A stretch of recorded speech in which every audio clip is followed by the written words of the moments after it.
Aksi nyata modul 1.4. Saya Retno Fajarwati, Sarjana Pendidikan. CGP Angkatan 10. SMA Negeri 1 Sidoarjo, Wonogiri.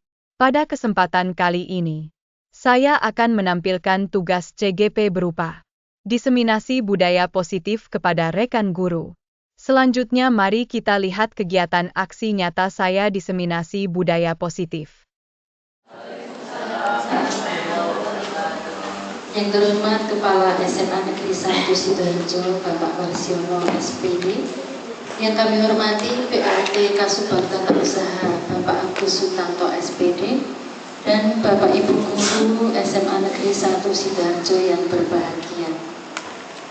Puji syukur marilah kita panjatkan kehadiran Allah Subhanahu wa Ta'ala yang telah memberikan taufik dan hidayahnya kepada kita semua untuk menghadiri acara diseminasi budaya positif oleh calon guru penggerak angkatan 10 tahun 2024 dalam keadaan sehat walafiat tanpa kurang suatu apapun.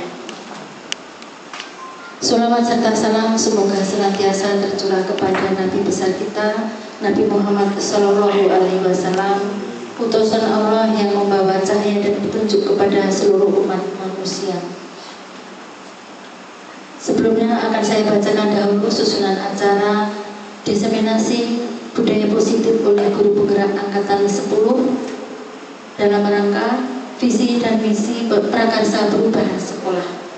Acara yang pertama adalah pembukaan, acara kedua menyanyikan lagu kebangsaan Indonesia Raya, acara ketiga doa, acara keempat sambutan kepala sekolah, acara kelima adalah paparan materi oleh calon guru penggerak, dan yang keenam adalah penutup. Untuk mengawali acara pada pagi hari ini, marilah kita buka dengan bacaan basmalah bersama-sama. Bismillahirrahmanirrahim. Terima kasih, semoga acara berjalan dengan lancar dan mendapatkan barokah dari Allah Subhanahu wa Ta'ala. Acara yang kedua adalah menyanyikan lagu Indonesia Raya yang akan dipimpin oleh Ibu Nur Harjanti SPD MPD. Kepada Ibu Nur Harjanti dipersilakan.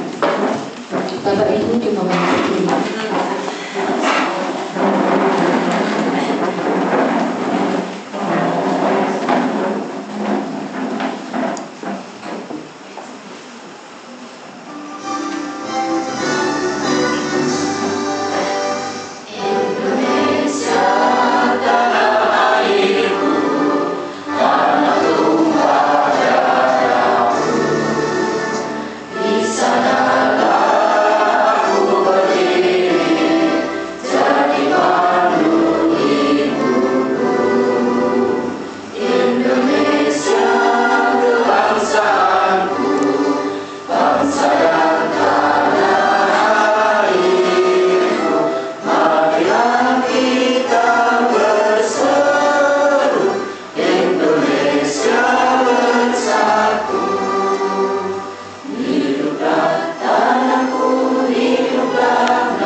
Hadirin dimohon duduk kembali.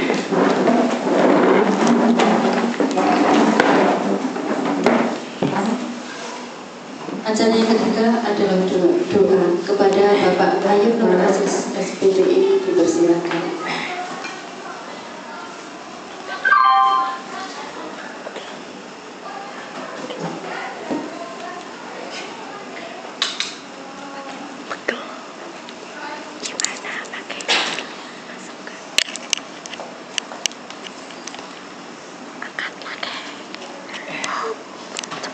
Assalamualaikum warahmatullahi wabarakatuh.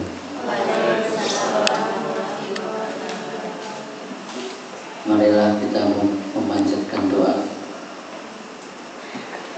untuk diri kita, untuk orang tua kita, dan untuk guru-guru kita.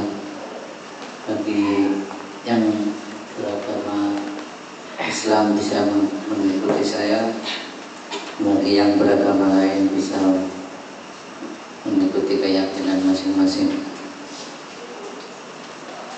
Bismillahirrahmanirrahim. Alhamdulillahirabbil alamin. Hamdan syakiran, hamdan na'imin, hamdan yu'ati ni'amahu wa yukafi masidah. Ya Rabbana lakal hamdu kama yanbaghi li jalali wajhikal wa 'azimi sultanik. Allahumma shalli wa sallim ala sayyidina Muhammadin wa ala ali sayyidina Muhammadin.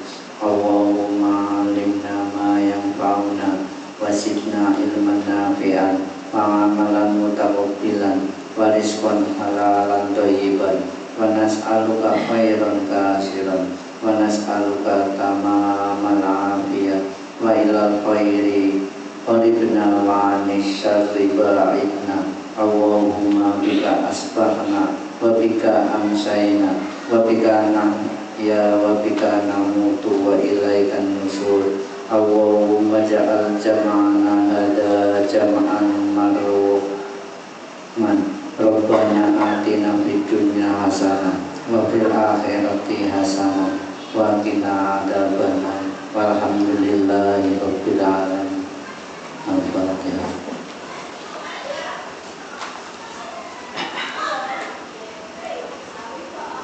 Terima kasih. Wassalamualaikum warahmatullahi wabarakatuh.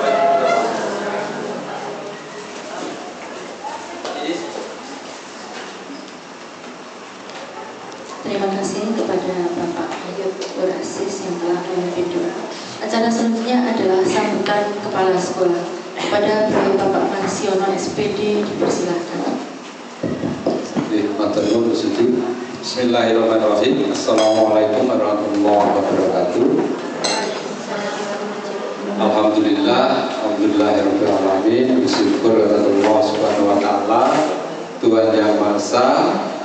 Bapak Ibu guru, terutama ibu-ibu calon guru penggerak angkatan 10 SMA Negeri 1 Sidoarjo yang berbahagia.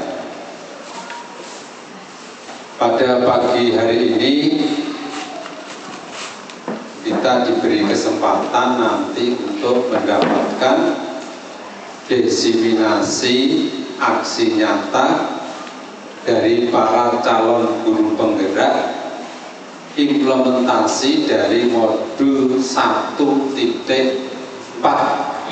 yaitu di budaya positif. Ini salah satu modul yang sangat urgent Bapak Ibu bagi perjalanan kurikulum merdeka, karena nanti kaitannya dengan perubahan paradigma baru pandangan kita ke siswa dalam kaitannya dengan misalkan kedisiplinan, hukuman, dan lain sebagainya. Bapak Ibu yang kami hormati, pada paparan rencana pagi hari ini nanti beliau bertiga akan secara bergantian menyampaikan materi budaya positif yang ada di sekolah. Walaupun mungkin Bapak Ibu guru juga sudah mempelajari secara mandiri di platform Merdeka Mengajar, hampir sama sebenarnya Bapak Ibu.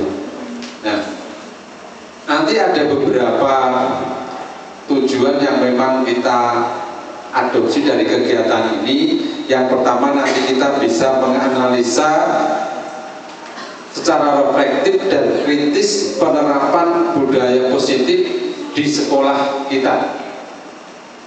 Apakah nanti sudah sesuai dengan perkembangan di kurikulum Merdeka, atau ada beberapa yang perlu kita pelajari, kita pahami lagi. Mungkin untuk sebagian siswa nanti akan artinya riang gembira jika mendengar paparan dari ibu-ibu calon guru penggerak yang memang di kurikulum Merdeka ini sangat menempatkan siswa pada objek yang sangat mulia. Bahkan kami sampaikan di modul 1.1 filosofi Ki Hajar Dewantara, itu Ki Hajar Dewantara itu menyampaikan bahwa ada istilah yang mungkin ya beberapa saat yang lalu ramai, bahwa itu istilahnya adalah menghamba kepada siswa atau anak. Sejarahnya menarik ya Bu, kaitannya dengan putri beliau dari KHD, nanti bisa disinggung juga. Yang kedua, nanti kita akan menyusun strategi aksi nyata kaitannya dengan penerapan disiplin positif di sekolah Bapak Ibu. Itu yang utama, tapi memang nanti harus diawali dari pemahaman konsep tentang budaya positif itu sendiri. Makna disiplin itu seperti apa, makna nanti keyakinan kelas yang sudah sering kita diskusikan, kita terangkan, termasuk nanti hukuman dan penghargaan, termasuk konsekuensi apakah hukuman dan penghargaan kepada siswa itu sekarang menurut perkembangan masih relevan atau tidak, termasuk nanti mengapa anak-anak didik kita ini cenderung ada beberapa yang dan menyimpang di ini belok sidik. Itu nanti kita harus kaji dulu dari yang namanya kebutuhan dasar dari manusia, termasuk peserta didik kita. Apakah kasih sayangnya kurang, apakah kesenangannya kurang, dan lain sebagainya. Itu harus kita analisa. Termasuk nanti prinsip kontrol guru Bapak Ibu, posisi kita sebagai guru itu seharusnya sekarang seperti apa. Menarik, nanti bisa kita lihat dan nanti bisa refleksi posisi saya di mana ketika menjadi seorang guru, termasuk penanganan terhadap anak-anak yang dalam tanda kutip bermasalah. Apakah cukup kita beri hukuman atau kita beri yang istilah di PMM juga namanya restitusi. Ini semua nanti kita diskusikan bersama para calon guru penggerak angkatan 10. Kami harap hari ini nanti bukan hanya sebatas dari para calon guru penggerak untuk menyampaikan materinya, tapi ada diskusi umpan balik, refleksi kita bersama, termasuk kemarin sampaikan Ibu Nani formula penanganan siswa yang terlambat. Nanti setelah memperoleh ini apakah siswa itu perlu kita jemur 15 menit atau harus seperti apa, nanti bisa kita diskusikan bersama. Lagi atensi dan keaktifan Bapak Ibu dalam kegiatan ini sangat kita harapkan sehingga nanti menjadi sesuatu yang bermanfaat kaitannya dengan penerapan disiplin positif di SMA Negeri 1 Sidoarjo. Selanjutnya kepada para calon guru penggerak kami persilakan untuk waktu sepenuhnya untuk memberikan disiplinasi di aksi nyata tentang disiplin positif ini. Demikian sedikit yang dapat kami sampaikan. Kita akhiri. Assalamualaikum warahmatullahi wabarakatuh.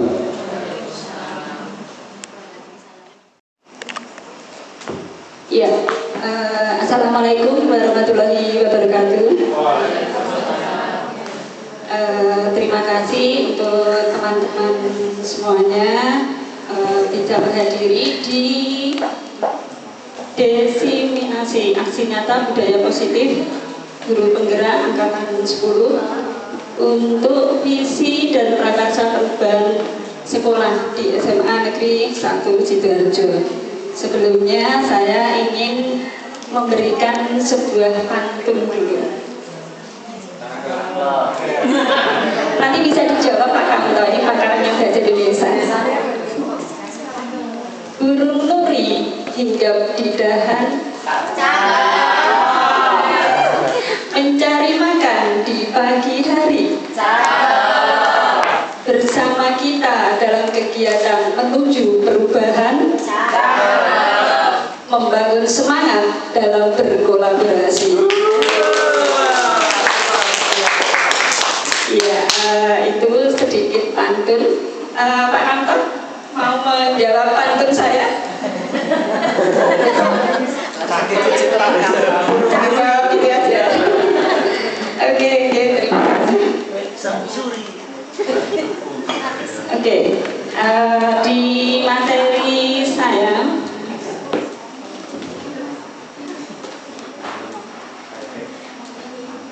saya membahas mengenai kegiatan dalam keyakinan kelas dan juga restitusi. Tadi di Bu Rima sudah banyak memberikan materi tentang kolaborasi, di mana dalam pembelajaran itu banyak sekali masalah yang sebenarnya sudah kita temui dalam keseharian kita. Jadi kita itu makan masalah itu sudah banyak, bahkan kita itu membuat sebuah keyakinan, terus kemudian kita itu mencari sebuah istilahnya sanksi ke Allah dan sebagainya, itu sebenarnya yang sudah kita lakukan. Cuma bagaimana dengan kondisi di kegiatan ini? Apakah kegiatan untuk menghukum, kemudian memberikan penghargaan, itu apakah masih bisa kita laksanakan? Nah, di tujuan pendidikan, di sini ada menuntun segala kodrat yang ada pada anak supaya dapat mencapai keselamatan dan kebahagiaan yang setinggi-tingginya, baik sebagai manusia maupun sebagai anggota masyarakat. Maka pendidik hanya menuntun tumbuh atau hidupnya kekuatan kodrat yang ada pada anak. Tadi sudah banyak disinggung mengenai posisi kita sebagai guru, bagaimana kita itu menghamba kepada anak, tapi dalam tanda petik ya, bukan terus kemudian apa yang menjadi kemauan anak itu kemudian akan kita ikuti dengan apa adanya. Jadi yang namanya menghamba itu kita harus bisa memberikan pada posisi diri kita, bagaimana kita itu bisa menempatkan posisi kita sebagai guru yang memang berprofesi.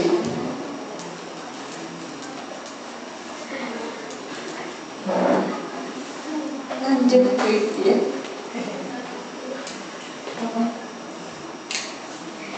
Ya, di sini mengenai budaya positif koneksi antar materi, di mana dalam pembelajaran kami di calon guru penggerak di modul 1 itu ternyata luar biasa, dan saya sempat kaget Pak Marsi waktu membuka di modul 1.4, ternyata itu beranak-inak. Jadi tugas 1.4 kemudian buka lagi di sana 1 sampai 11, 1 sampai 12, 1 sampai 9 seperti itu, dan itu membuat kita benar-benar meluangkan waktu untuk kita bersama. Di posisi koneksi ini ternyata banyak yang harus kita laksanakan.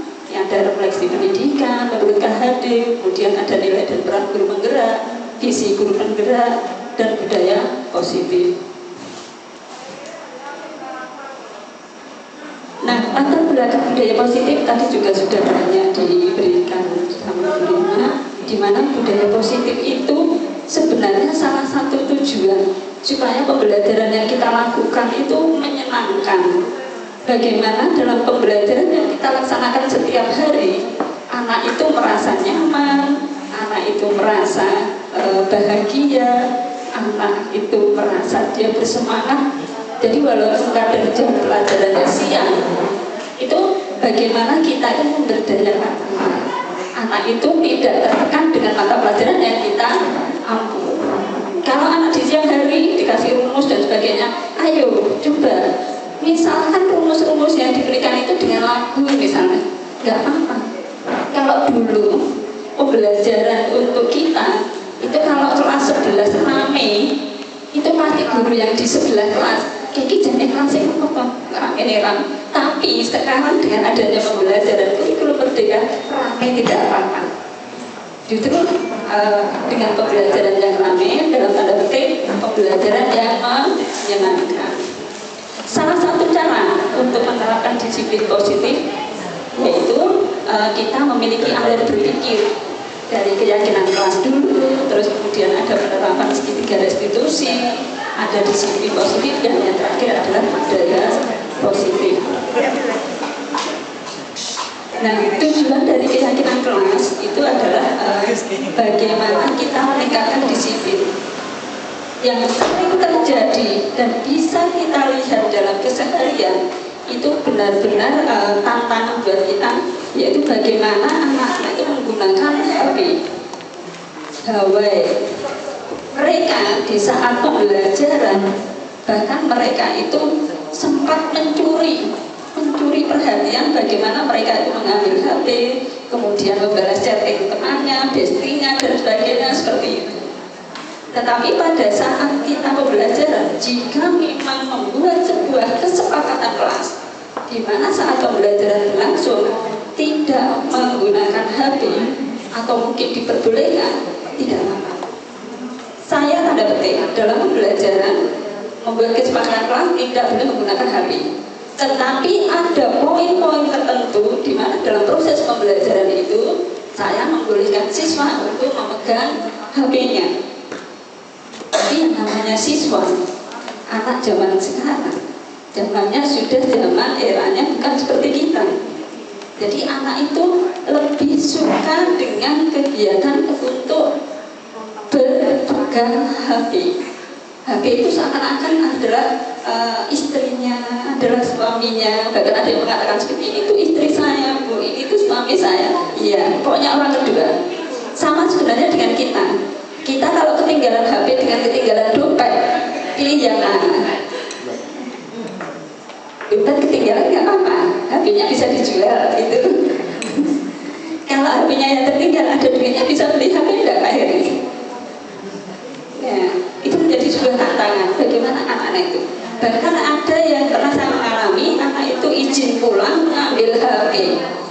Ya, seakan-akan di sekolah itu ternyata pembelajaran yang dilakukan itu adalah sebuah tantangan kalau anak itu memang tidak memegang HP. Lanjut. Nah, jejak lensa dari penerapan modul 1.4 yang saya lakukan itu bagaimana caranya merumuskan keyakinan kelas. Siswa menulis keyakinan yang mereka inginkan.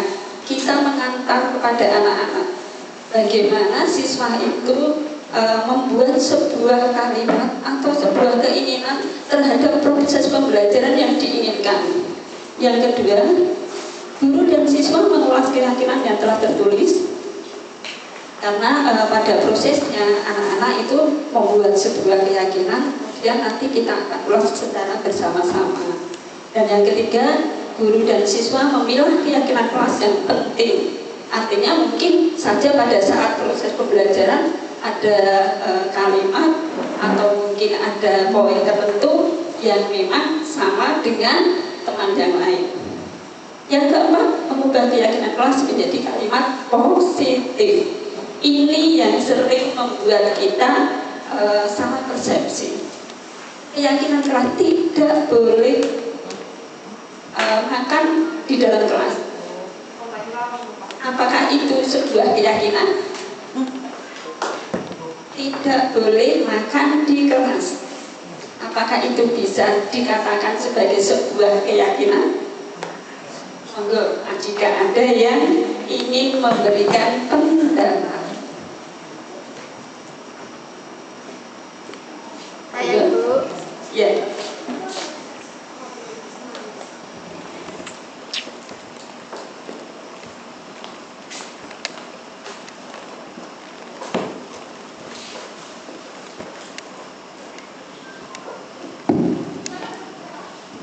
karena di sini Ibu menuliskan mengubah keyakinan kelas menjadi kalimat positif, dan juga kami di sini juga baru belajar, mohon malah kami itu diterangkan kalau di keyakinan kelas ada kalimat tidak boleh makan di dalam kelas, berarti bagaimana untuk menjadi kalimat positifnya Ibu? Terima kasih. Ya, kita di sini ada satu yang menjadi pembahasan untuk kita. Tidak boleh makan di kelas. Itu sebuah kalimat dalam penggunaannya nanti menjadi sebuah keyakinan, ataukah itu belum menjadi sebuah kalimat yang mengarah ke positif? Kita ini.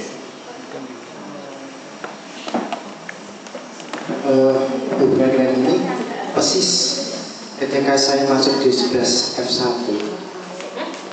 ketika saya menjumpai terutama 3 kelas ya, F3 sampai F1, saya menemukan ketika saya masuk kelas ini masih anak melakukan makan di kelas, bahkan masih menerima order apa order. Akhirnya saya mengambil kebijaksanaan waktu itu berarti 11 F1 membuat suatu kesepakatan.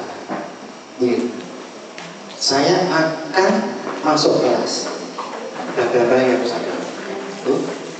Salah satunya adalah kalau suasana kelas ini jangan dijadikan seperti warung makan. Itu. Kedua, jaga marwah kelas ini sebagai tempat untuk belajar. Salah satu ada.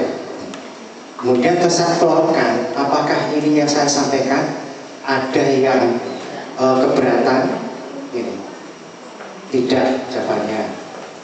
Mohon maaf, kali ini saya sampaikan salah satu ini saya sampaikan gini karena saya melihat beberapa kelas itu sehingga ketika saya mengajar itu anak masih makan sehingga membuat saya proses belajar mengajar tidak bisa pelaksanaan dengan baik, jadi tidak fokus nih karena anak proses ada yang minum, ada masa makan nih, makanya selama itu menjadi kesepakatan bersama ya Bu, mungkin itu bisa saja kalau itu bukan kesepakatan itu berarti bukan yang mengarahkan yang jadi kantornya positif.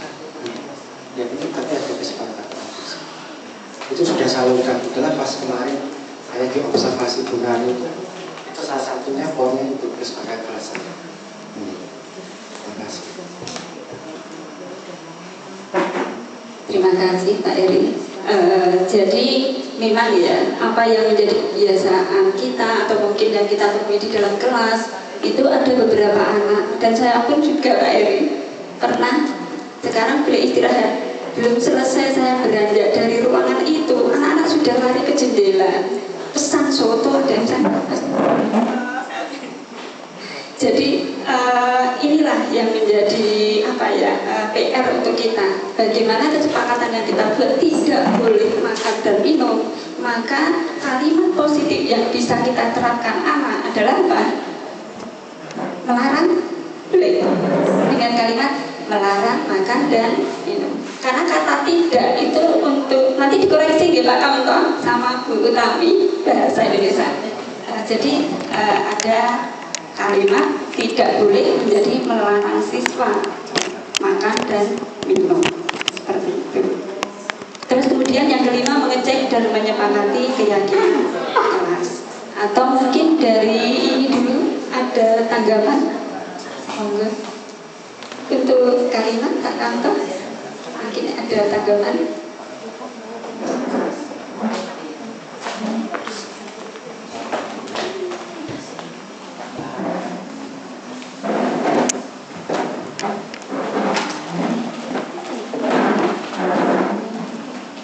Terima kasih Bu Fajar. Berkaitan dengan keyakinan kelas yang kita bangun, yang tadi dikatakan dengan hukuman dan riba, terkadang itu menjadi suatu dilema bagi kita. Di satu sisi, kalau kita tegas Dalam arti siswa tidak boleh makan di kelas, itu berarti semacam hukuman. Siswa diberi hukuman, dalam arti tidak boleh makan di kelas. Contohnya sewaktu istirahat, mereka merasa kurang, dan sewaktu saya masuk di kelas, mereka masih makan, terus terang, saya izinkan untuk makan dulu sampai selesai. Setelah saya baru saya untuk belajar. Seandainya saya potong, tidak boleh makan, ditutup. Itu kan semacam ada satu hubungan. Di awal ini saya sampaikan satu dilema. Kalau kita menuruti dalam tanda petik yang kawan siswa semacamnya kurang disiplin. Tapi kalau kita tegas nanti malah semacam hukuman dan ribet tadi. Kemudian Bu, terima kasih.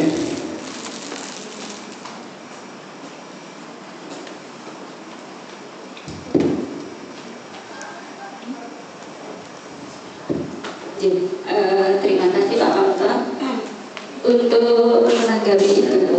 Bagaimana posisi kita? Nanti kita akan belajar di materi yang 5 posisi kontrol. Karena di sana nanti ada materi bagaimana guru itu menghukum. Di slide saya berikutnya nanti akan muncul. Beberapa itu. Terus kemudian nanti kita ulas bersama-sama. Next.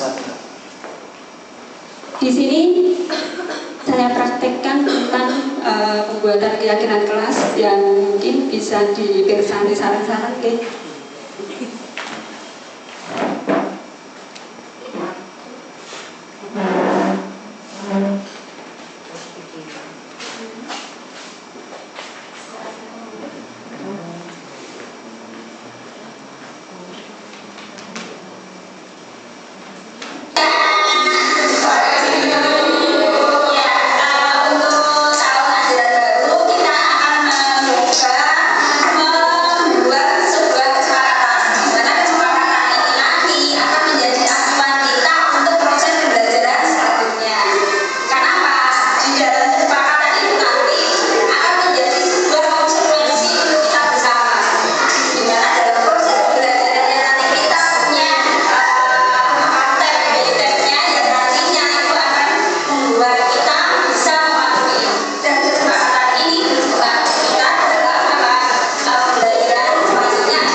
berbicara dengan sopan. Yang kelima, tidak mencolek. Yang keenam, menggunakan racun saat pembelajaran. Yang ketujuh, mengerjakan tugas tepat waktu. Yang kedelapan, datang kelas tepat waktu. Yang sembilan, tidak bertengkar dengan teman sekelas. 10, berkontribusi pada suasana yang positif. 11, berkomunikasi dengan teman secara baik. 12, bersikap jujur. 13, tidak makan dan minum saat pembelajaran. 14, bertanggung jawab untuk belajar. 15, saling menghargai satu teman. 16, memperhatikan tata bahasa saat berbicara dengan. 17, menjaga sopan dan santun dalam berperilaku. 18, melaksanakan meeting kelas sesuai jadwal masing-masing. Dan yang terakhir, tidak menggunakan perusahaan pelajaran. Iya, terima kasih dari ya. Kita ambil ya, apakah semua ini sudah kalian sepakati? Yakin? Berarti semua yang berada di sini adalah kesepakatan kita bersama ya? Atau ada yang mau diinovasi? Tata tertib yang memang menjadi kesepakatan dalam proses pembelajaran. Terima kasih untuk kesepakatan kelas yang sudah kita bentuk. Kemudian kita bisa melanjutkan ke pembelajaran berikutnya.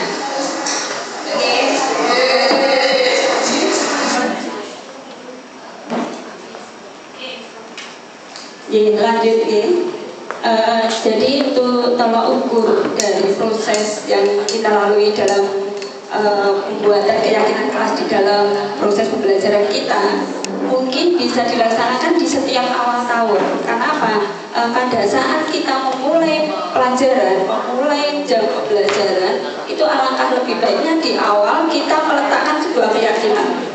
Jadi apabila ada anak yang memang tidak mematuhi dari keyakinan itu, kita bisa memberikan petunjuk ke anak bahwa kita sudah menyepakati apa yang sudah menjadi keyakinan kita bersama. Nah, di dalam tolak ukur ini ada 5. Yang pertama yaitu poster keyakinan kelas, di mana di dalam poster itu mencantumkan atau menuliskan beberapa kesepakatan yang sudah kita sepakati bersama teman-teman dan juga dengan siswa kita. Terus kemudian yang kedua, guru dan karyawan dapat menerapkan segitiga restitusi. Segitiga restitusi itu yang seperti apa? Dalam prosesnya nanti, jika seandainya kesepakatan kelas yang sudah kita munculkan dan menjadi sebuah komitmen bersama menjadi kesepakatan dalam kelas, maka segitiga restitusi itu mulai berlaku. Karena apa? Bagaimana kita itu menangani siswa, bagaimana kita itu memberikan solusi kepada siswa, dan bagaimana kita itu menunjukkan kepada siswa bagaimana kita bisa sama-sama menyelesaikan dari permasalahan yang dihadapi siswa tanpa tanda petik menghukum.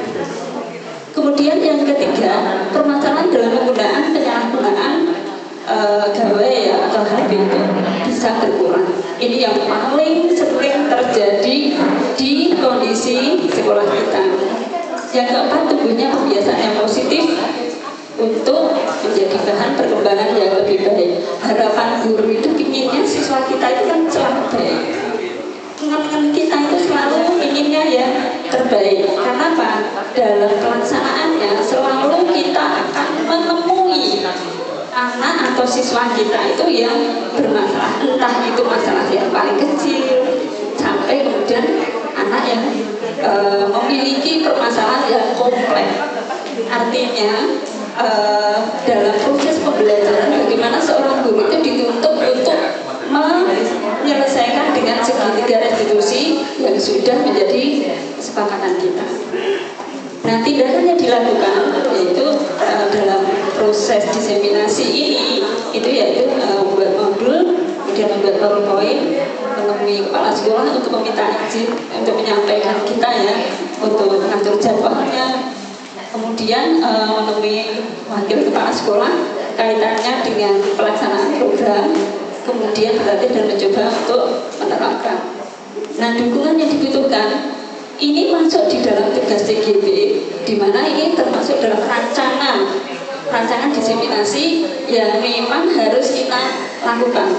Dan yang kemarin saya lakukan itu adalah dalam bentuk poster, seperti itu. Dukungan yang dibutuhkan adalah ruangan untuk diseminasi, pembuatan modul atau PowerPoint, kemudian peralatan dan perlengkapan, kebijakan yang tepat, dan kolaborasi. Ini yang paling menjadi kalimat yang sering kita dengar. Kolaborasi, bekerja sama. Karena apa? Kita tidak mungkin berjalan sendiri kalau tidak ada kolaborasi dengan teman-teman. Nah, ini menjadi pertanyaan pemantik ya. Dengan kalimat 1, 2, 3 nanti bisa dijawab secara bersama-sama ya. Setuju atau tidak setuju. Untuk yang pertama, pembuatan keyakinan kelas dengan mempengaruhi pola pikir anak supaya mampu membuat keputusan sesuai arahan guru. Setuju atau tidak setuju? Setuju. Untuk yang nomor 1, setuju ya, karena keyakinan kelas itu adalah menjadi salah satu indikator bagaimana kita itu menerapkan disiplin, seperti itu. Yang nomor 2, keyakinan kelas adalah refleksi dari kesepakatan warga kelas tersebut untuk hal yang lebih baik. Setuju atau tidak setuju? Setuju ya. Nomor 3, hukuman dapat mendisiplinkan anak. Setuju Pak Kamto? Tidak bergeleng-geleng ya. Pak Kamto bergeleng-geleng berarti tidak perlu. Hukuman itu memang tidak boleh untuk dilakukan, seperti itu. Nomor 4, pemberian hukuman dengan hal positif. Nah, hal hukuman itu kan macam-macam. Kalau seandainya hal positif seperti misalnya membaca, membersihkan halaman sekolah, itu dapat meningkatkan disiplin anak. Setuju atau tidak setuju? Itu hukuman ya Bu ya? Iya, karena yang sering terjadi nyapu dulu ya bersihkan karena itu. Nah, nyapu dulu di masjid, nyapu dulu di ruang guru. Nah, ini setuju atau tidak setuju?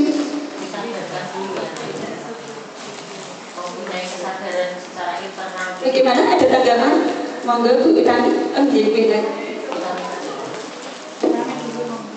Kalau saya dulu itu ketika saya alami ketika siswa itu terlambat itu saya suruh pembaca di perpustakaan itu misalkan cerpen itu saya suruh membuat sinopsis.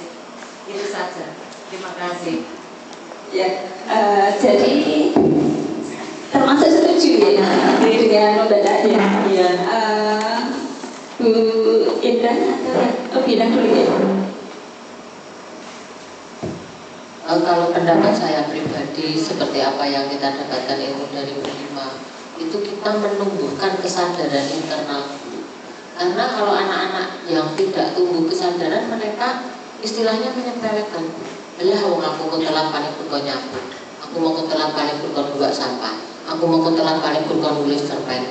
Semua itu meskipun ditindaklanjuti dengan hal positif yang penjenengan sampaikan tadi, tidak sebatas hukuman terus titik, itu tidak, itu tetap ngamplah bahasa Jawanya. Kalau tidak ada kesadaran internal dari peserta didik. Nah, ini menjadi tugas kita bersama, pertama penjenengan sebagai guru penggerak, kemudian didukung oleh semua stakeholder dan warga sekolah untuk bersama-sama melakukan perubahan. Dalam hal ini anak menyadari secara internal akan kesalahannya, baru melakukan perubahan pergerakan ke arah yang lebih baik.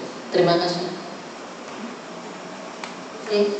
Terima kasih Bu Utami dan Bu Indah yang sudah memberikan tanggapan. Jadi hukuman dalam arti ya hukuman yang sifatnya positif. Sebenarnya itu bukan hukuman dalam arti kita ini loh kamu harus begini, ini loh harus begitu. Tetapi seperti yang dikatakan Bu Utami tadi, anak membaca buku cerpen di perpustakaan berarti kita punya inisiatif mengarah kepada program literasi seperti itu.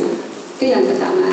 Kemudian yang dari Bu Indah, mungkin dari internal sendiri ya, itu kita bisa menanamkan bagaimana anak itu memiliki tanggung jawab, bagaimana anak itu memiliki semacam komitmen. Saya harus bisa lebih baik. Dia harus punya rasa malu pada dirinya sendiri. Nek aku telat terus sih, setiap hari telat, saya punya rasa malu. Jadi ada usaha bagaimana dirinya bisa memperbaiki ke arah yang lebih baik, seperti itu. Lanjut, nomor 5, pemberi penghargaan dapat meningkatkan motivasi belajar anak. Nah, ini kalau istilahnya di KKN, korupsi, kolusi, dan nepotisme. Ini bagaimana ini tanggapannya? Memberi penghargaan, boleh tidak memberikan penghargaan, memberikan reward ke siswa? Monggo, Bu Pur, sepertinya ada pemikiran, ada tanggapan, monggo. Ya, monggo, Bu Iri.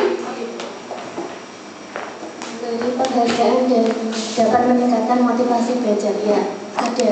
Kalau saya kemarin begini Bu, tapi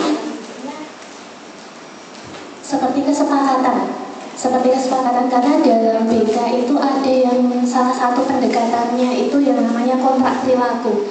Jadi dalam kontrak perilaku itu kita membuat sebuah surat seperti surat pernyataan. Nah itu kembali ke siswa, kesepakatan antara guru BK dengan siswa. Kalau kamu berhasil, misalkan saya membahas masalah membolos.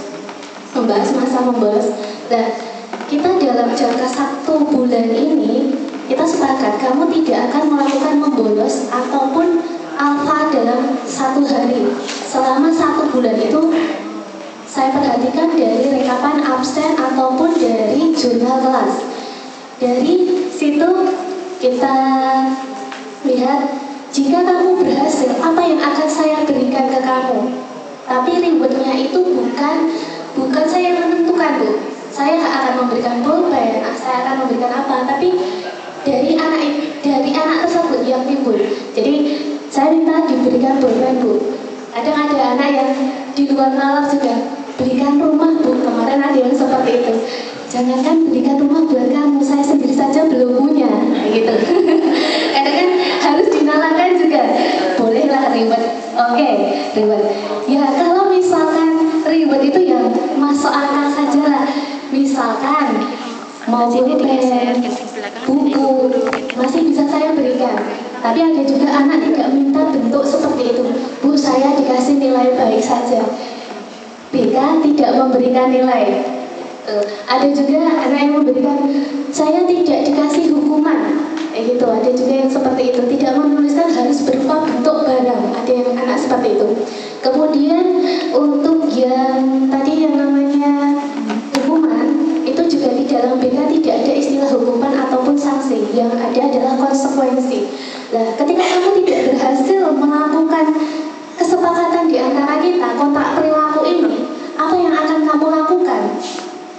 Ada yang anak ingin melakukan push up 10 kali, ada yang kemarin menuliskan 50 kali, tapi saya kembalikan, kamu siap dengan konsekuensi yang sudah kamu tulis di sini jika kamu tidak berhasil? Siap Bu. Ada yang hanya menuliskan,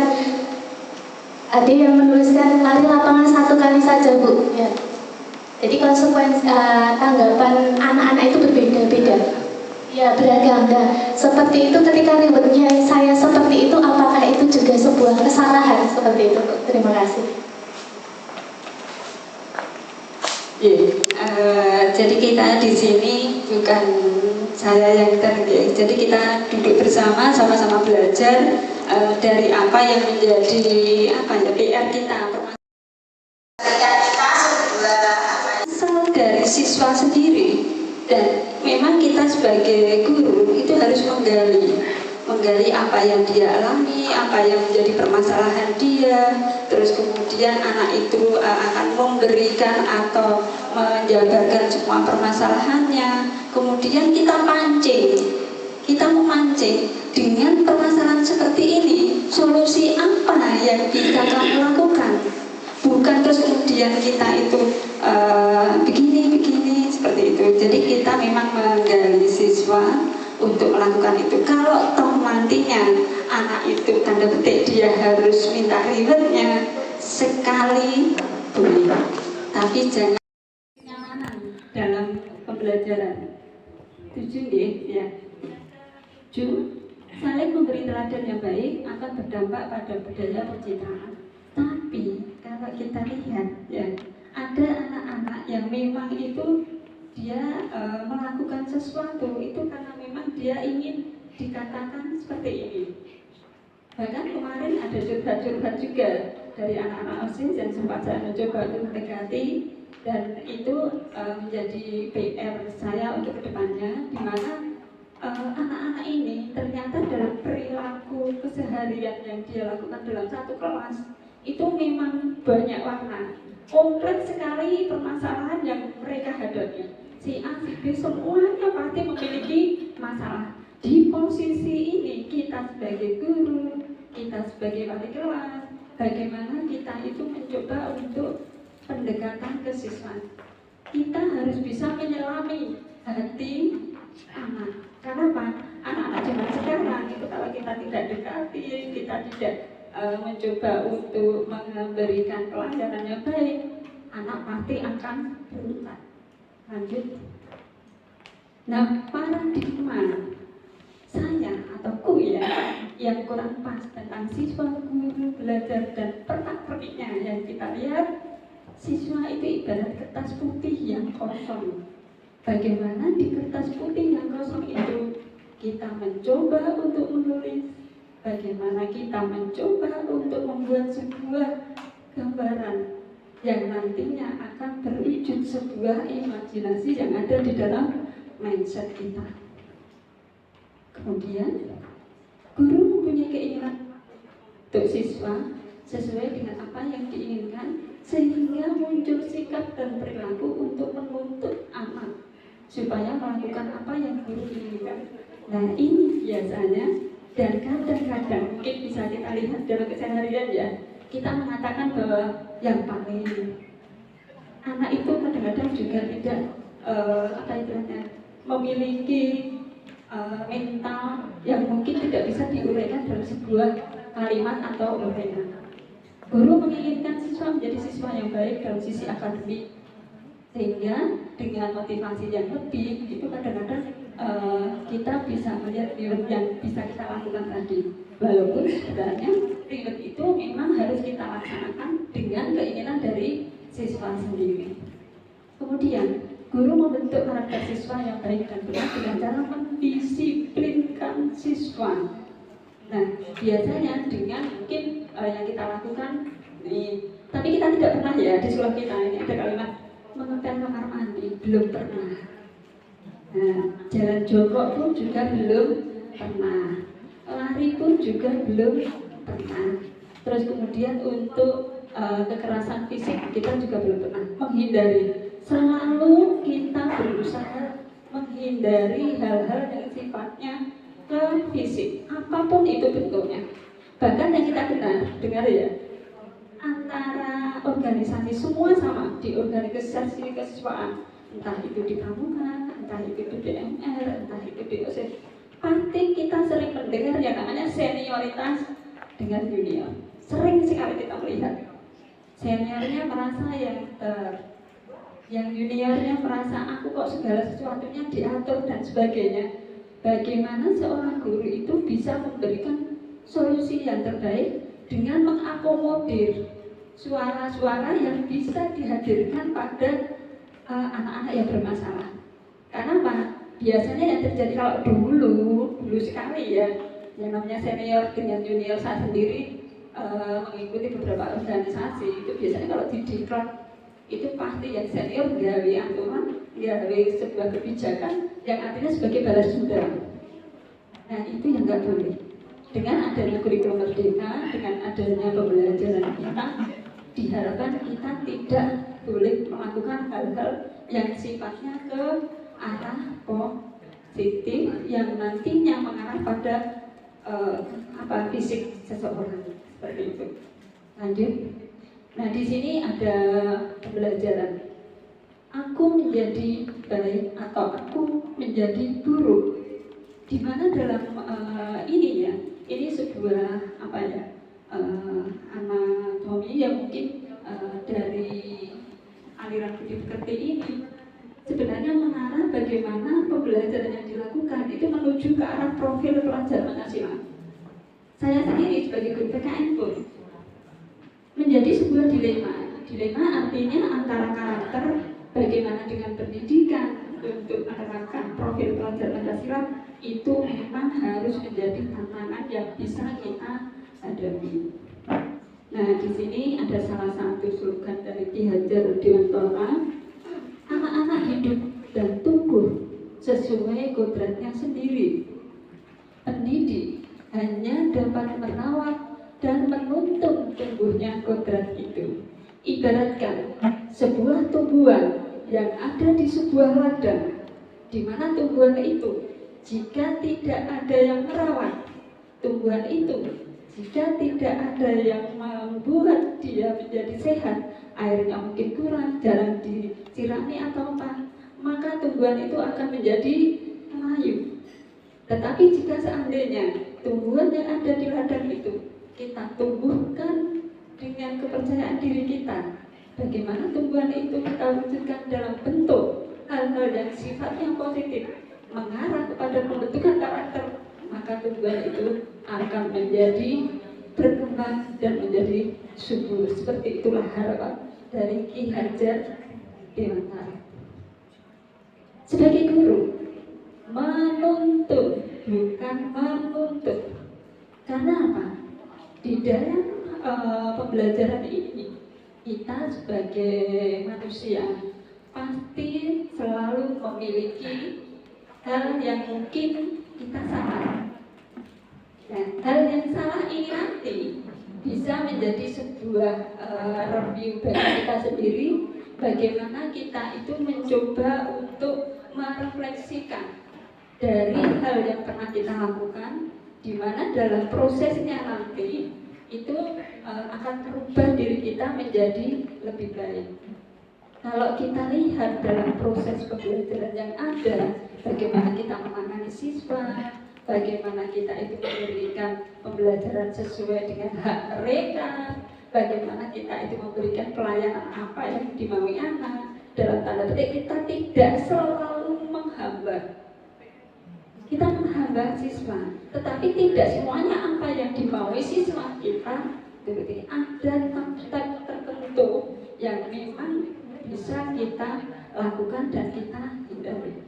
Seperti tadi, guru sebagai teman boleh, sebagai besti boleh, tapi sepanjang itu memang ada istilahnya kawan dalam arti teman sebagai tempat untuk mengutarakan apa yang menjadi kemampuan siswa boleh. Tapi terus kemudian dengan perkataan, mungkin dengan mas, dengan kalimat seperti itu, atau mungkin dengan bro, hey bro, itu yang nggak boleh.